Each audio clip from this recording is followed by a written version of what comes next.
everyone, welcome to Adda 24/7. I am Yamini Tugral welcoming you to Adda 24/7 School.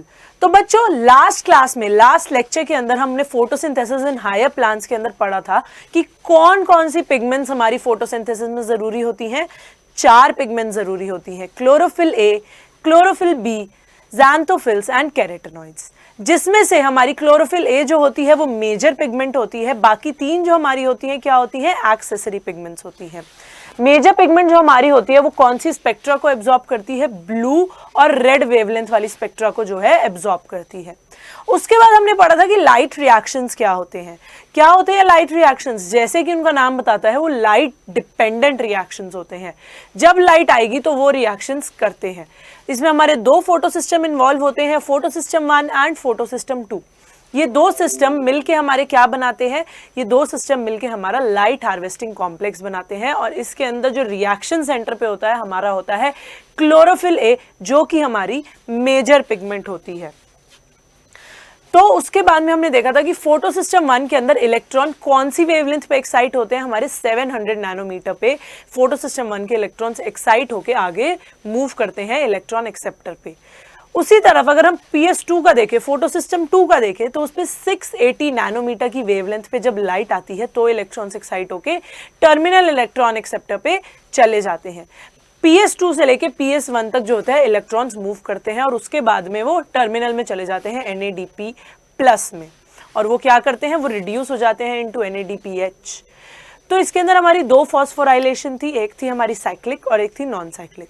Cyclic phosphorylation के अंदर क्या था कि सिर्फ हमारा एक फोटो सिस्टम इन्वॉल्व था PS1, उसी से इलेक्ट्रॉन्स एक्साइट होकर ETS में जा रहे थे और ETS से फिर PS1 में आ रहे थे। पर नॉन साइक्लिक के अंदर क्या था, हमारा PS2 और PS1 क्लोज प्रॉक्सिमिटी के अंदर कनेक्टेड रह के काम कर रहे थे। PS2 से इलेक्ट्रॉन्स एक्साइट होके जा रहे थे ETS में, फिर जा रहे थे PS1 में, और फिर वहां से जो है एक्साइट होके जा रहे थे किसमें, टर्मिनल इलेक्ट्रॉन एक्सेप्टर पे, जो कि था हमारा NADP+, और वो क्या यील्ड कर रहा था, NADPH। तो साइक्लिक फोटोफॉस्फोराइलेशन के अंदर क्या था कि हमारा सिर्फ ATP बन रहा था, पर नॉन साइक्लिक के अंदर हमारा ATP और NADPH दोनों बन रहे थे। और नॉन साइक्लिक हमारा एक Z की शेप में मूव कर रहा था। अगर हम जो उसके सीक्वेंस ऑफ इवेंट्स हैं उनको लगाएं तो वो Z की शेप में मूव कर रहा था, इसलिए हम लोग उसे Z स्कीन भी बोलते हैं। उसके बाद हमारा आया ETS, जो कि था हमारा electron transport chain. Electron transport chain के अंदर हम लोगों ने देखा कि कैसे हमारा स्प्लिटिंग ऑफ वाटर होता है, कैसे साइक्लिक और नॉन साइक्लिक फोटोफॉस्फोराइलेशन होता है, और केमियोस्मोटिक हाइपोथेसिस हमने देखा था कि H+ आयंस जो है हमारे मेम्ब्रेन के अक्रॉस कैसे मूव करते हैं। तो यही था हमारा पिछले लेक्चर का एक क्विक रिवीजन जो मैंने आपको दे दिया है। आपने क्या करना है, वीडियो नीचे आ रही होगी लास्ट लेक्चर की, उसको जाके देख सकते हैं पूरा अगर डिटेल में चाहिए हो। तो आज हम लोग स्टार्ट करने जा रहे हैं अपना where are the ATP and NADPH। जो हमारे ETS से बने थे हमारे ATP एंड NADPH, वो कहाँ यूज होते हैं, और हमने देखना है क्या, C4 पाथवे देखना है। तो स्टार्ट करते हैं अपने लेक्चर के साथ। Where are the ATP and NADPH used? सबसे पहला हमारा टॉपिक यही है। जो ऑक्सीजन है हमारा वो क्लोरोप्लास्ट से बाहर आ जाता है, जबकि ATP और NADPH जो होते हैं वो ड्राइव करते हैं प्रोसेसेस को, जो कि क्या करते हैं, फूड सिंथेसिस करते हैं, या फिर मोर प्रिसाइसली शुगर सिंथेसिस करते हैं। तो ATP और NADPH क्या करते हैं, ये जो फोटोसिंथेसिस के अंदर ये शुगर बनता है, C6H12O6 वाला जो शुगर बनता है, इसको सिंथेसाइज करने में मदद करते हैं। This is the biosynthetic phase of photosynthesis. इस फेज को हम लोग क्या बोलते हैं, बायोसिंथेटिक फेज बोलते हैं। जो ऑक्सीजन हमारी वहां पे स्प्लिटिंग ऑफ वाटर से आई थी, स्प्लिटिंग ऑफ वाटर से ही हमारे इलेक्ट्रॉन्स जनरेट हो रहे थे और उसी से ऑक्सीजन निकल रही थी। जो ऑक्सीजन आई थी वो हमारी डिफ्यूज आउट हो जाती है क्लोरोप्लास्ट से बाहर। This process, it does not directly depend on the presence of light, but it is dependent on the products of the light reaction. तो इसे हम क्या कहेंगे, ये एक तरीके से हमारा क्या हो गया, डार्क रिएक्शन। जो हमने इंट्रोडक्शन के अंदर पढ़ा था कि लाइट रिएक्शन तो लाइट पे डिपेंडेंट है, पर डार्क रिएक्शन जो होता है वो लाइट पे डिपेंडेंट नहीं होता, बल्कि उसके प्रोडक्ट्स जो ATP और NADPH है उन पे डिपेंडेंट रहता है। ठीक है, तो एक तरीके से क्या हो गया हमारा, ये एक तरीके से हमारा डार्क रिएक्शन हो गया। Immediately after the light becomes unavailable, the biosynthetic process it continues for some time, और उसके बाद वो खत्म हो जाता है। फिर जब लाइट आती है तो सिंथेसिस दोबारा से स्टार्ट हो जाता है। जैसे ही लाइट जाएगी हमारा बायोसिंथेटिक फेज पे जो है क्विकली वो स्विच कर जाते हैं कि उस टाइम पे जब लाइट नहीं है, हम अगर लाइट रिएक्शन नहीं कर सकते तब तक हम लोग डार्क रिएक्शन ही कर लें। डार्क रिएक्शन में क्या आता है, हमारा बायोसिंथेटिक फेज आता है जिसके अंदर हमारे शुगर्स बनते हैं। फिर उसके बाद में जब लाइट अवेलेबल होती है फिर उसके बाद में वो लोग स्विच कर जाते हैं किस पे, सिंथेसिस पे फिर से। तो यही जो है स्विचिंग चलती रहती है। Just after world war II, among the several efforts to put radioisotopes to beneficial use, the work of Melvin Calvin is exemplary. उन्होंने क्या यूज किया था, उन्होंने रेडियो आइसोटोप्स का यूज किया था आफ्टर वर्ल्ड वॉर II। जो रेडियो एक्टिव है 14 कार्बन उन्होंने यूज किया था in algal photosynthesis, led to the discovery, जो कि फर्स्ट CO2 फिक्सेशन प्रोडक्ट था वो हमारा 3 कार्बन ऑर्गेनिक एसिड था। तो उन्होंने क्या देखा, उन्होंने जब रेडियो एक्टिव 14 कार्बन लिया, वैसे कार्बन हमारा 12 होता है ना, 12 होता है, पर उन्होंने 14 कार्बन रेडियो एक्टिव लिया और उन्होंने किसके अंदर डाला, उन्होंने डाला अलगी के फोटोसिंथेसिस में डाला, एल्गी फोटोसिंथेसिस में डाला। उन्होंने देखा कि जो first carbon dioxide fixation product था वो 3 कार्बन था। कार्बन डाइऑक्साइड फिक्सेशन प्रोडक्ट जो था, जो प्रोडक्ट आया था कार्बन डाइऑक्साइड फिक्सेशन से, जो पहला प्रोडक्ट आया था वो हमारा क्या था, 3 कार्बन ऑर्गेनिक एसिड था। वो क्या था, 3 कार्बन ऑर्गेनिक एसिड। तो ये किसने दिया था, मेल्विन कैल्विन ने। Melvin Calvin world war II के बाद उन्होंने ये डिस्कवरी करी थी कि जो फर्स्ट फिक्सेशन प्रोडक्ट आया carbon fixation, carbon dioxide fixation के बाद, वो है हमारा 3 कार्बन ऑर्गेनिक एसिड। और उन्होंने कौन से रेडियो एक्टिव प्रोब यूज किया था, उन्होंने 14 कार्बन जो है वो वाला यूज किया था। He also contributed to working out the complete biosynthetic pathway कि कैसे हमारा जो है शुगर सिंथेसाइज हो रहे हैं, और उसको क्या बोला गया था, उसको केल्विन साइकिल बोला गया था। जो पहला प्रोडक्ट आइडेंटिफाई हुआ था वो था 3 फॉस्फोग्लिसरिक एसिड, और इन शॉर्ट उसे क्या बोला गया था, 3PGA, phosphoglyceric acid. 3 phosphoglyceric acid उन्होंने पहला प्रोडक्ट जो था वो डिस्कवर किया था। उनकी इस बायोसिंथेटिक पाथवे, जो उन्होंने कंप्लीट बायोसिंथेटिक पाथवे दिया था, उसका नाम क्या दिया गया था, केल्विन साइकिल, क्योंकि मेल्विन केल्विन ने ही इसे डिस्कवर किया था। किसने किया था, मेल्विन कैल्विन। तो उन्होंने कैल्विन साइकिल ही उसका नाम दे दिया। इसे हम लोग और क्या बुला सकते हैं, C3 साइकिल भी बोल सकते हैं, है ना। The experiments conducted over a wide range of plants, it led to the discovery of another group of plants where the first stable product of carbon dioxide fixation was again an organic acid, पर उसमें 4 carbon atom थे।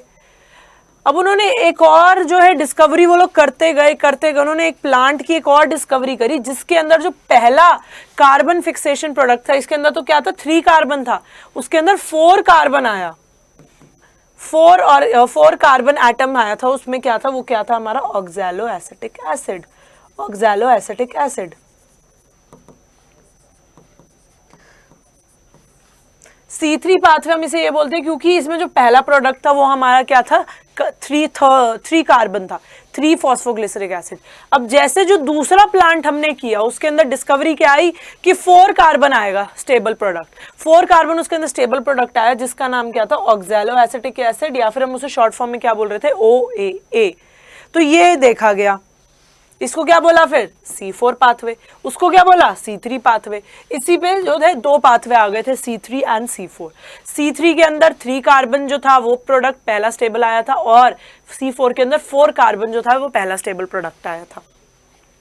Since then carbon dioxide assimilation during the photosynthesis was said to be one of the 2 main types. Those plants जिसके अंदर पहला product C3 acid था, PGA था, उनको C3 pathway उन्होंने दिया, और जिसके अंदर C4 एसिड हमारा पहला प्रोडक्ट आया था उसको क्या बोला गया था, C4 पाथवे। तो 2 पाथवे आ गए थे, C3 C4। C3 प्लांट्स अलग थे और C4 प्लांट्स अलग थे। अभी हम लोग देखेंगे वो कैसे जो थे डिफरेंट थे। The acceptor molecule was a 5 carbon keto sugar ribulose bisphosphate RUBP. जो पहला acceptor molecule था वो था 5 carbon ketone, 5 carbon ketone था जिसका नाम क्या था, ribulose bisphosphate RUBB BP. They also believe that since the first product was a C3 acid, the primary acceptor would be a 2 organic compound. तो उन्होंने क्या बिलीव किया, जो फर्स्ट प्रोडक्ट था वो हमारा C3 एसिड था, है ना, C3 एसिड पहला था, जो प्राइमरी एक्सेप्टर था उसके हिसाब से तो उसका 2 कार्बन कंपाउंड जो था वो उसका प्राइमरी एक्सेप्टर होना चाहिए, तभी तो 2 से बढ़ के 3 बनेगा, है ना, 2 से बढ़ के 3 बनेगा तभी तो,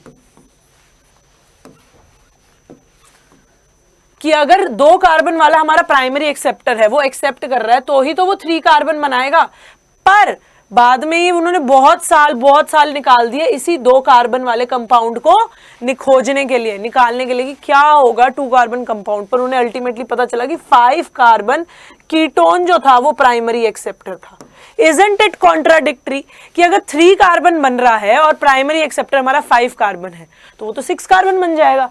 तो वही इस पाथवे के अंदर ट्विस्ट था कि कैसे 5 कार्बन से हमारा 3 कार्बन प्रोडक्ट बना था, जो कि सबने एक संभावना, एक अंदेशा लगाया था कि 2 कार्बन होना चाहिए। द कैल्विन साइकिल जो थी हमारी C3 पाथवे, है ना, या इसे हम पेंटोस फॉस्फेट पाथवे भी बोलते हैं, बहुत सारे नाम है इसके, किसी भी नाम से आए तो वो क्या है, हमारा कैल्विन साइकिल है। ये 2 नाम है इसके, और C3 and pentose phosphate pathway और एक कैल्विन साइकिल, ठीक है। Calvin and his coworkers then worked out the whole pathway, और उन्होंने शो किया कि कैसे एक साइक्लिक मैनर के अंदर जो हमारा 5 कार्बन राइबुलोस बिसफॉस्फेट था वो कैसे रीजनरेट हुआ। उन्होंने बहुत ही जो था एक, कैसे बोल सकते हैं, बहुत ही अहम डिस्कवरी थी कि उन्होंने देखा कि 5 कार्बन जो है हमारा प्राइमरी एक्सेप्टर है और वही दोबारा से रीजनरेट हो रहा है इस साइकिल में। उन्होंने ये खोजा।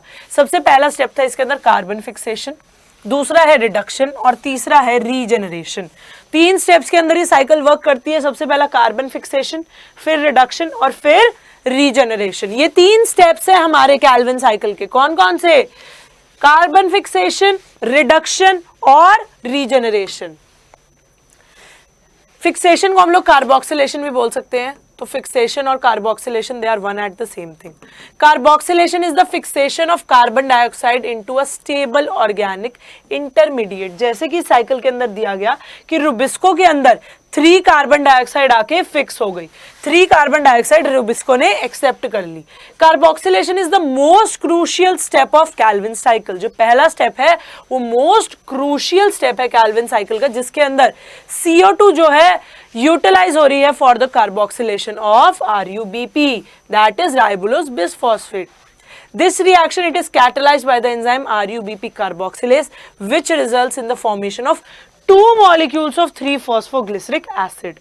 2 molecules of 3-phosphoglyceric acid या फिर 3-phosphoglycerate बनते हैं। रुबिस्को क्या होता है हमारा?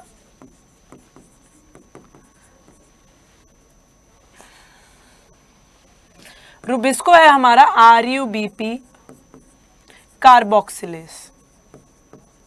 ये एंजाइम जो है ये कैटलाइज करता है फर्स्ट रिएक्शन, जिसमें जो RUBP है वो 3 कार्बन डाइऑक्साइड को लेके क्या कर रहा है? कार्बोक्सिलेशन कर रहा है। तो ये स्टेप ये कार्बोक्सिलेस जो है करता है और उससे क्या बनते हैं हमारे 3-फॉस्फोग्लिसरेट के 2 मॉलिक्यूल्स। कैसे? RUBP हमारा कितना है? RUBP के अंदर हमारे 5 कार्बन है, ठीक है, और ऊपर से 3 कार्बन और ऐड हो रहे हैं, तो 6 मॉलिक्यूल्स बनने चाहिए हमारे 3-फॉस्फोग्लिसरेट के। 6 मॉलिक्यूल्स बनने चाहिए ना। तो 6 मॉलिक्यूल्स जब बनते हैं तो वो 2-फॉस्फोग्लिसरेट के मॉलिक्यूल्स बनाता है, ठीक है। तो पहला स्टेप बहुत ही ज्यादा क्रूशियल है, जो कि हमारा कार्बोक्सिलेशन या फिर जिसको आप लोग क्या बोल सकते हो? फिक्सेशन बोल सकते हो। The reaction is catalysed bye enzyme RUBP carboxylase और 2 मॉलिक्यूल्स ऑफ 3-PGA आते हैं। सबसे पहले RUBP then 3-PGA, 2 molecules. Since then, as this enzyme also has an oxidation activity, it would be more correct to call it RUBP carboxylase oxygenase. Rubisco का full form क्या है? RUBP carboxylase oxygenase. ये enzyme catalyse करता है carboxylation वाले step को। ये enzyme क्या करता है? कार्बोक्सिलेशन वाले स्टेप को कैटालाइज करता है, रुबिस्को। ठीक है, तो फर्स्ट स्टेप हमारा क्या हो गया? कार्बोक्सिलेशन का। नेक्स्ट है reduction. These are the series of reactions that lead to the formation of glucose. 3PGAK हमारे कितने मॉलिक्यूल्स हैं? इनटू 2 मॉलिक्यूल्स हैं। ये क्या करेगा? ये जो रिडक्शन वाला स्टेप है ये क्या करेगा? अल्टीमेटली ग्लूकोज बनाना होता है। इसने क्या बनाना होता है? ग्लूकोज बनाना होता है। These steps they involve utilization of 2 molecules of ATP. इनके अंदर 2 मॉलिक्यूल ऑफ ATP हमारे जो हैं यूज होते हैं for phosphorylation and 2 of NADPH for reduction पर CO2 मॉलिक्यूल। एक CO2 मॉलिक्यूल को रिड्यूस करने के लिए कितने NADPH चाहिए? 2। तो 3 मॉलिक्यूल CO2 के एंटर कर रहे हैं तो कितने मॉलिक्यूल चाहिए होंगे? 3 NADPH। 2 NADPH पर मॉलिक्यूल है तो 2 इंटू 3 6 NADPH की हमें रिक्वायरमेंट रहेगी और 2 molecules of ATP for phosphorylation. 2 molecules of ATP for phosphorylation. तो 6 NADPH जो है वो जरूरी है, वो तो यहाँ पे आ गए हैं, और 6 ATP की हमें जरूरत है। The fixation of 6 molecules of CO2 and 6 turns of the cycle are required for the formation of 1 molecule of glucose. 6 molecules of CO2, 6 molecules of CO2 जो है एक ग्लूकोज मॉलिक्यूल को देंगे। अब एक के अंदर कितने मॉलिक्यूल्स आ रहे हैं? 3 मॉलिक्यूल्स ऑफ CO2 आ रहे हैं, तो कितनी साइकिल जाएगी? 2 साइकिल जाएगी, जिसकी वजह से हमारा एक ग्लूकोज मॉलिक्यूल बनेगा। एक हमारा ग्लूकोज मॉलिक्यूल बनेगा। लास्ट स्टेप हमारा आता है रीजनरेशन। रीजनरेशन क्या है? Regeneration of the CO2 acceptor molecule RUBP is crucial for if the life cycle is to be continued uninterrupted. The regeneration steps required 1 ATP for phosphorylation to form RUBP. एक ATP चाहिए होता है, एक ATP चाहिए होता है पर CO2 molecule. 3 CO2 molecule हैं तो हमें कितने ATP चाहिए होंगे? 3 ATP चाहिए होंगे रीजनरेशन के लिए। देखो यहां से हमारा फिक्सेशन स्टार्ट हुआ, यहां से हमारा फिक्सेशन स्टार्ट हुआ। RUBP ने एक्सेप्ट कार्बोक्सिलाइज करे 3 CO2 molecules, 2 molecules of 3 phosphoglycerate बने। फिर हमारा स्टेज 2 आया रिड्यूस करने का, जिसके अंदर हमारे 6 ATP मॉलिक्यूल और 6 NADPH यूज हुए हैं, क्योंकि 2 NADPH पर CO2 मॉलिक्यूल यूज होने थे। तो 3 CO2 मॉलिक्यूल अगर आए हैं तो कितने यूज हुए? 6 NADPH यूज हुए। उससे क्या बना? हमारा ग्लिसरॉल्डिहाइड 3 फॉस्फेट। ठीक है, 2 मॉलिक्यूल्स बने ग्लिसरॉल्डिहाइड 3 फॉस्फेट के। उसके बाद में एक मॉलिक्यूल जो है ग्लिसरॉल्डिहाइड 3 फॉस्फेट का निकल जाता है। ठीक है, और 3 ATP की रिक्वायरमेंट होती है टू रीजनरेट RUBP। क्यों? क्योंकि एक ATP रिक्वायर्ड होता है फॉर 1 CO2। तो हमारे 3 CO2 आए थे तो 3 ATP की रिक्वायरमेंट है for formation of RUBP, ribulose 1,5 bisphosphate. तो इससे क्या होगा? रीजनरेशन हो जाएगा। इससे क्या होगा? हमारा रीजनरेशन हो जाएगा।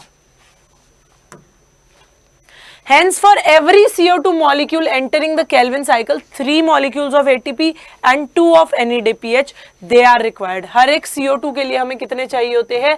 3 ATP चाहिए होता है और हमारे 2 NADPH चाहिए होते हैं। कितने NADPH चाहिए होते हैं? 2 NADPH चाहिए होते हैं। तो जब 3 मॉलिक्यूल एंटर करेंगे CO2 के तो कितने चाहिए होंगे? 9 ATP और 6 NADPH। कितने NADPH? 6 NADPH। तो आप इसमें देख सकते हो बहुत आसानी से 6 ATP हमारे यहाँ यूज हो रहे हैं, 3 ATP हमारे रीजनरेशन में यूज हो रहे हैं। टोटल कितने? 9 ATP हमारे यूज हो गए और रिडक्शन के अंदर हमारे 6 NADPH यूज हो रहे हैं। तो जो हमने हिसाब बनाया था क्या वो यूज हो रहा है? हाँ, वो यूज हो रहा है, क्योंकि 3 मॉलिक्यूल्स ऑफ CO2 आ रहे हैं। इन कितने आएंगे? अगर 6 CO2 आएंगे तो एक हमारा ग्लूकोज बनेगा। एक बारी में 3 CO2 आ रहे हैं तो कितनी साइकिल्स, कितने टर्न साइकिल के जाएंगे जिससे कि हमारा एक ग्लूकोज बनेगा? 2 टर्न जाएंगे इसके C3 साइकिल के, जिससे कि हमारा क्या बनेगा? 1 ग्लूकोज बनेगा। कितना बनेगा? 1 ग्लूकोज बनेगा। ठीक है, तो इसमें कितने ATP हमारे यूज हो जाएंगे? 18 ATP, क्योंकि एक साइकिल के अंदर 9 ATP जा रहे हैं। कितने ATP यूज होंगे? 18 ATP। और कितने NADPH यूज होंगे? अगर एक के अंदर 6 NADPH यूज हो रहे हैं तो 2 साइकिल के राउंड के अंदर कितने यूज होंगे हमारे? 12। तो ये हमारा जो है ये बैलेंस शीट है, ये बैलेंस शीट है। अगर आपको टैली करनी हो तो आप मेरे वर्डिंग्स के साथ टैली कर सकते हो, बहुत ईजी सी आपको पता चल जाएगा। ये हमारी हो गई Calvin cycle. It is probably to meet this difference in number of ATP and ADTP use in the dark reaction that the cyclic phosphorylation it takes place. Sir next हम लोग आए हैं C3 पाथवे। जब हमने complete कर लिया उसके बाद हम लोग आते हैं किस पे, C4 पाथवे पे आते हैं। तो plants that are adapted to dry tropical regions have the C4 pathway. जैसे कि एग्जांपल हमारा क्या हो गया, मेज हो गया, शुगर केन हो गया, है ना। ये सारे के सारे पौधे जो है हमारे किससे अडेप्टेड होते हैं, ड्राई एनवायरनमेंट से अडेप्टेड होते हैं। ये क्या डिस्प्ले करते हैं, हमारा C4 पाथवे ये डिस्प्ले करते हैं। दो these plants they have the C4 oxaloacetic as the first CO2 fixation product, they use the C3 pathway or the Kevil cycle as the main biosynthetic pathway। ये उसके supplement में use होती है। Main हमारी C3 pathway चलता है, उसके side में उसको यूज करके हमारा C4 पाथवे चलता है। मेन बायोसिंथेटिक पाथवे हमारा कैल्विन साइकिल ही रहता है। सो C4 प्लांट्स के अंदर क्या ऐसा इंपॉर्टेंट होता है, they have a special type of leaf anatomy. इनकी लीफ की जो अनाटमी होती है वो स्पेशल टाइप की होती है, जो कि टॉलरेट करती है क्या, हायर टेम्परेचर्स को। And they show a response to high light intensities. ये हाई लाइट इंटेंसिटी पे एक रिस्पॉन्स शो करती है। They lack a process called photorespiration and have a greater productivity of biomass. ज्यादा बायोमास देती है, photo respiration नहीं दिखाती है। हाई लाइट इंटेंसिटी के अंदर जो है रिस्पॉन्स शो करती है और टॉलरेट करते हैं हाई टेम्परेचर को। तो ये एक तरीके का बहुत ही इंटरेस्टिंग हमारी लीफ एनाटमी जो है इनकी डिफरेंट हो गई ना, लीफ एनाटमी इनकी डिफरेंट हो गई। ऐसा क्या होता है इनकी लीफ एनाटमी में, एक बार हम लोग भी देख लेते हैं। The particularly large cells around the vascular bundles of the C4 plants are called the bundle sheath cells. ये देखो, ये बंडल शीथ सेल्स प्रेजेंट होते हैं around the vascular bundles C4 plants के अंदर। And the leaves which have such anatomy are called Kranz anatomy. तो C4 plants कौन सी anatomy show करते हैं अपनी लीव्स में, C4 प्लांट्स कौन सी एनाटमी शो करते हैं, हमारे क्रांस एनाटमी शो करते हैं। उसके अंदर क्या होता है कि जो बीच में वैस्कुलर बंडल है उसके आसपास उनके बहुत सारे सेल्स प्रेजेंट होते हैं, जिनको क्या बोलते हैं, बंडल शीथ सेल्स बोलते हैं। क्या बोलते हैं हम लोग, बंडल शीथ सेल्स बोलते हैं। Kranz means the wreath and is a reflection of the arrangement of the sales.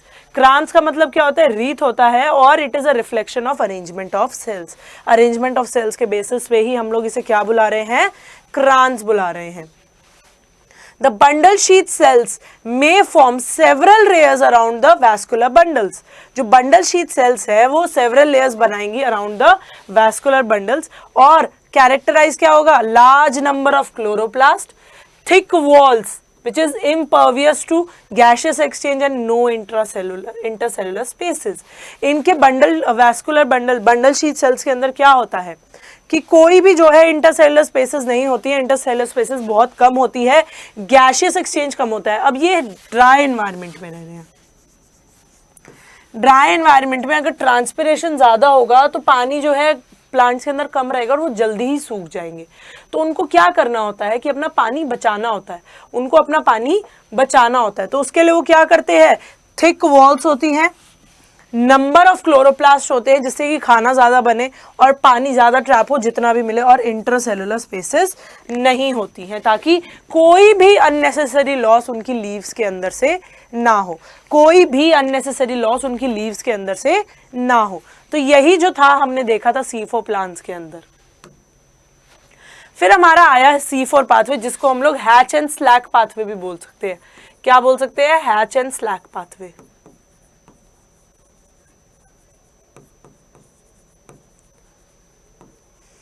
It is mainly operation in plants growing in dry tropical regions like in maize, sugarcane, sorghum. In this pathway, the first stable product, जो first stable product होता है वो हमारा क्या होता है, 4 carbon compound होता है oxaloacetic acid, OAA,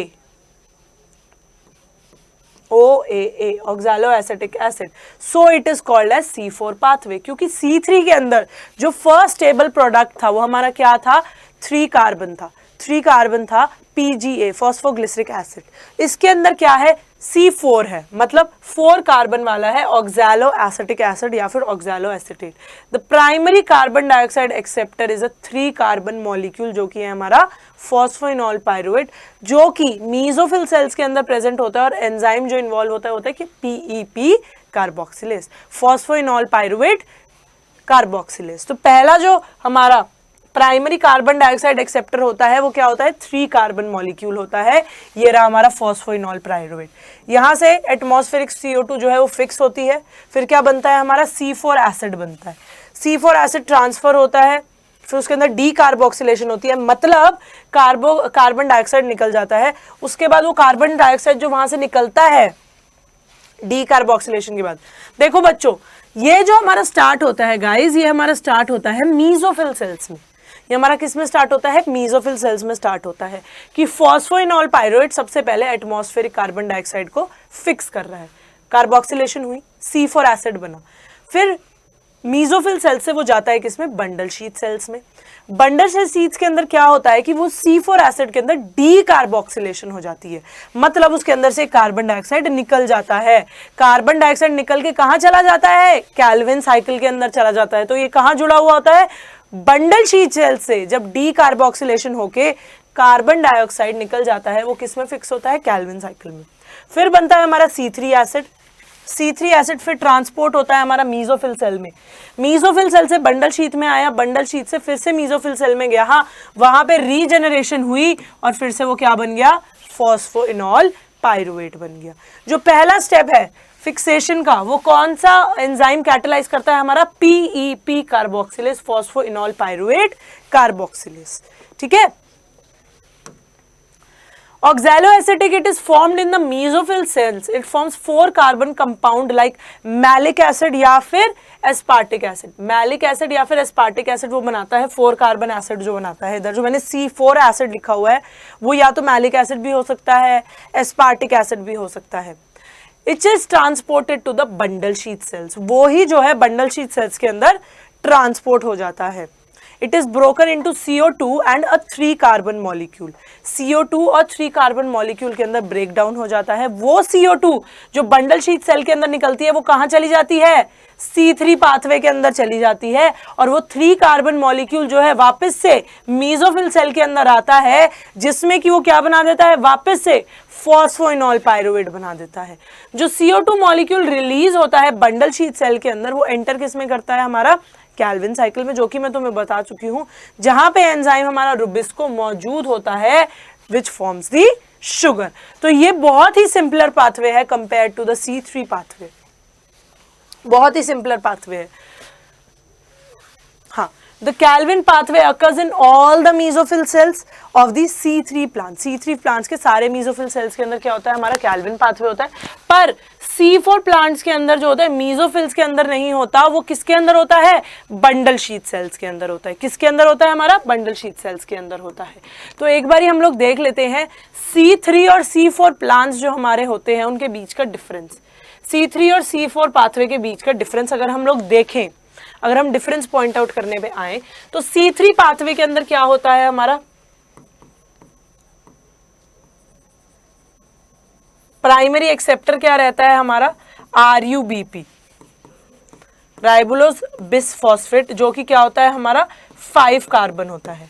और इसके अंदर प्राइमरी एक्सेप्टर क्या रहता है, हमारा primary acceptor, primary carbon dioxide fixer, जो भी प्राइमरी एक्सेप्टर जो हमारा फर्स्ट एक्सेप्टर रहता है कार्बन डाइऑक्साइड का, वो हमारा होता है क्या, PEP, फॉस्फोइनॉल पायरुवेट, जो कि हमारा 4 कार्बन होता है, जो कि हमारा 4 कार्बन होता है।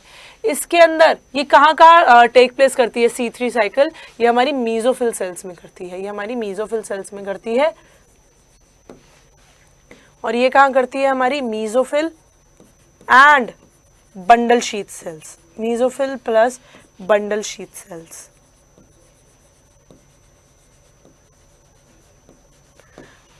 और इसके अंदर जो है क्रैन्स एनाटॉमी डिस्प्ले नहीं करते plants, does not display Kranz anatomy.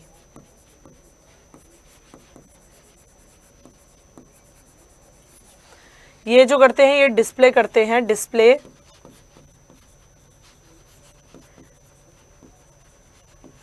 क्रैन्स anatomy.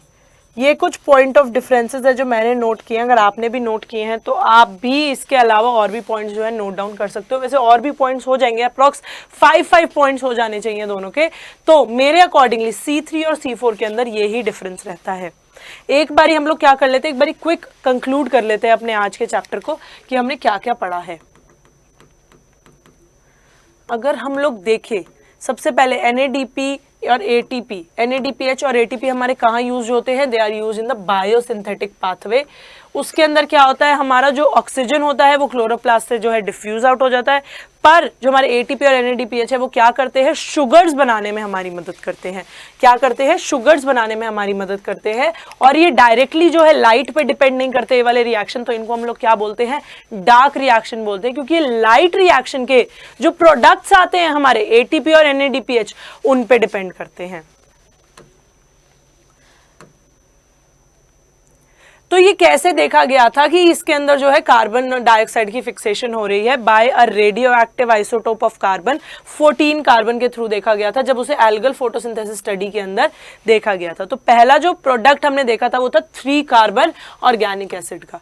पर जब थोड़ी सी और रिसर्च हुई प्लांट्स के अंदर तो हमने देखा कि एक 4 कार्बन भी ऑर्गेनिक एसिड हमारा बनता है, जिसको हम लोग क्या बोलते हैं, ऑक्सैलो एसिटिक एसिड। जिसको हम लोग क्या बोलते हैं, oxalo acetic acid.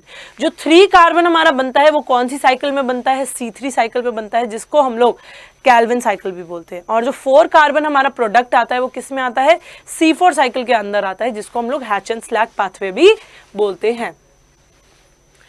CO2 assimilation कहां पे होती है, जो C3 एसिड है हमारा क्या होता है, C3 एसिड हमारा क्या होता है, PGA, फॉस्फोग्लिसरिक एसिड। और C4 एसिड हमारा क्या होता है, ऑक्सैलो एसिटिक एसिड। तो एक्सेप्टर मॉलिक्यूल 5 कार्बन कीटोस को देखा गया था, RUBP, जो कि था हमारा राइबोलोज बिसफॉस्फेट। उनको था कि पहले 2 कार्बन शुगर जो होगा वो ही हमारा प्राइमरी एक्सेप्टर होगा, पर धीरे धीरे उनको पता चला कि नहीं, 5 कार्बन एक्सेप्टर है जो कि हमारा गिव राइज कर रहा है to 3 carbon PGA, phosphoglyceric acid. अब कैल्विन साइकिल हमारे 3 स्टेप्स थे, fixation, reduction and regeneration. Fixation के अंदर 3 कार्बन डाइऑक्साइड मॉलिक्यूल्स को फिक्स करता है रुबिस्को, RUBP कार्बोक्सिलेज ऑक्सीजनेज, उसके एंजाइम का नाम है। RUBP एक्सेप्ट करता है 3 कार्बन डाइऑक्साइड मॉलिक्यूल्स। पहला स्टेप यही होता है, और उसमें 2 मॉलिक्यूल्स ऑफ 3 PGA बनते हैं, 3 फॉस्फोग्लिसरिक एसिड बनते हैं, और रुबिस्को वो उसे कैटेलाइज करता है। देन उसके बाद आता है हमारा रिडक्शन, जिसके अंदर ग्लूकोज फॉर्मेशन होती है। तो 2 मॉलिक्यूल्स ऑफ ATP इन्वॉल्व होते हैं पर CO2 मॉलिक्यूल, और 2 मॉलिक्यूल्स ऑफ NADPH इन्वॉल्व होते हैं पर CO2 मॉलिक्यूल। अब 3 कार्बन डाइऑक्साइड अगर एंटर कर रहे हैं तो 6 ATP और 6 NADPH यूज होते हैं। The fixation of 6 molecules of carbon dioxide, जो फिक्सेशन होती है, 3 कार्बन डाइऑक्साइड एक साइकिल के अंदर फिक्स हो रही है, पर 6 कार्बन डाइऑक्साइड के फिक्स होने के बाद ही हमारा एक ग्लूकोज मॉलिक्यूल निकलता है। तो कितनी साइकिल्स हमें लेनी पड़ेंगी, 2 साइकिल के राउंड लेने पड़ते हैं, जिससे कि हमारा क्या हो, एक ग्लूकोज मॉलिक्यूल हो। लास्ट हमारा स्टेप आता है रीजनरेशन, जिसके अंदर क्या होता है, हमारे 3 ATP मॉलिक्यूल्स और यूज होते हैं, 1 ATP for phosphorylation of 1 carbon dioxide. तो इसकी वजह से 3 ATP हमारे यूज होते हैं, जो कि गिव राइज वापस क्या करता है, राइबोलोज बिसफॉस्फेट, RUBP।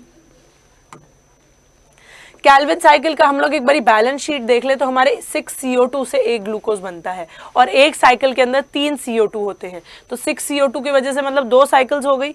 तो कितने ATP यूज हो गए, एक साइकिल के अंदर अगर 9 ATP यूज हो रहे हैं तो 18 ATP हमारे 2 साइकिल्स के अंदर हो गए, और 12 NADPH हमारे दूसरे 2 साइकिल्स के हो गए।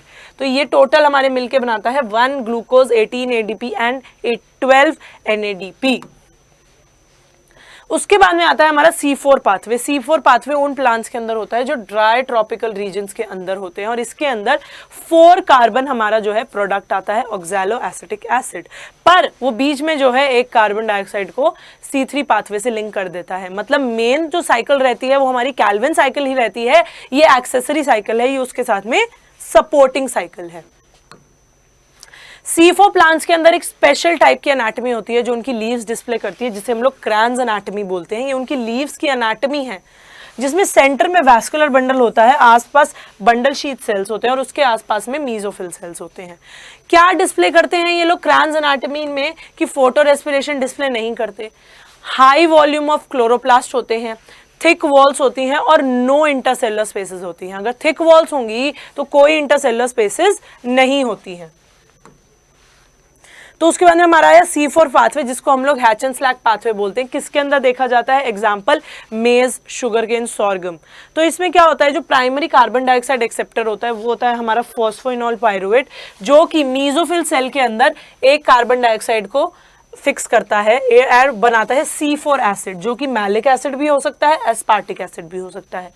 फिर वो ट्रांसपोर्ट होता है इनटू बंडल शीथ सेल्स और वो C4 एसिड जो है डीकार्बोक्सिलेज होता है, डीकार्बोक्सिलाइज होता है, मतलब उसके अंदर से एक कार्बन डाइऑक्साइड जो है निकल जाता है। वो एक जो कार्बन डाइऑक्साइड निकलता है बंडल शीथ सेल्स के अंदर, वो एंटर कर जाता है इनटू C3 पाथवे या फिर कैल्विन साइकिल के अंदर, और C3 एसिड फिर ट्रांसपोर्ट होता है इनटू मीजोफिल सेल और फिर रीजनरेशन होती है इनटू फॉस्फोइनोल पायरुवेट। जो पहला स्टेप है कार्बो फिक्सेशन का, वो कौन कैटालाइज करता है? Phosphoenol pyruvate carboxylase. ठीक है, तो बच्चों यही था हमारा आज C3 एंड C4 साइकिल के बारे में। अगर आपको मेरा लेक्चर पसंद आया है तो लाइक करना है, वीडियो को शेयर करना है अपने फ्रेंड्स के साथ और सब्सक्राइब करना है अड्डा 24/7 स्कूल के चैनल को। Thank you for watching the video. Next lecture में मिलते हैं। Bye bye.